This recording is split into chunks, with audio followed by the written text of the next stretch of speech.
ചപ്പാത്തി നല്ല സോഫ്റ്റായിട്ട് ദേ ഇതുപോലെ പൊന്തി കിട്ടുകയും കൂടി ചെയ്യാന്നുണ്ടെങ്കിൽ അടിപൊളിയാണല്ലേ.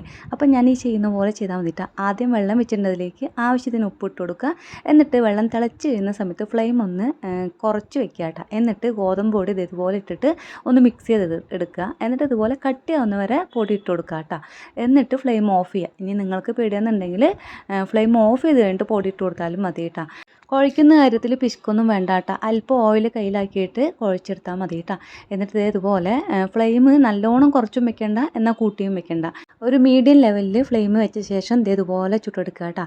നല്ല സോഫ്റ്റാണ് ഇത്. നിങ്ങൾ കാലത്ത് ഉണ്ടാക്കിയിട്ട് ഇനി വൈകുന്നേരമാണ് കഴിക്കുന്നുണ്ടെങ്കിലും അപ്പോഴും ഇതേപോലെ തന്നെ നല്ല സോഫ്റ്റ് ആയിട്ട് തന്നെ ഇരിക്കും കേട്ടോ. അതുകൊണ്ട് തന്നെ നിങ്ങൾക്ക് ഏത് ടൈമിൽ കഴിക്കുന്നുണ്ടെങ്കിലും ഹാർഡാവും എന്നുള്ളൊരു പ്രശ്നം ഉണ്ടാവില്ല കേട്ടോ. ചപ്പാത്തി കഴിക്കാനായിട്ട് എനിക്ക് ഏറ്റവും ഇഷ്ടം ഗ്രീൻ പീസോ ഇല്ലെങ്കിൽ ആ വെള്ളക്കടലയില്ലേ അതിൻ്റെ കറിയാണ് കേട്ടോ എനിക്ക് ഏറ്റവും ഇഷ്ടം. പക്ഷേ മക്കൾക്ക് മുട്ടക്കറി വേണം പറഞ്ഞപ്പോൾ അത് ഉണ്ടാക്കിക്കൊണ്ടിരിക്കുകയാണ് കേട്ടോ. അപ്പോൾ ഇന്നത്തെ വീഡിയോ ഇത്രയൊക്കെ ഉള്ളൂ. ഇഷ്ടപ്പെടുകയാണല്ലോ നമ്മുടെ ചാനലൊന്ന് സബ്സ്ക്രൈബ് ചെയ്യുക, ലൈക്ക് ചെയ്യുക, ഷെയർ ചെയ്യുക.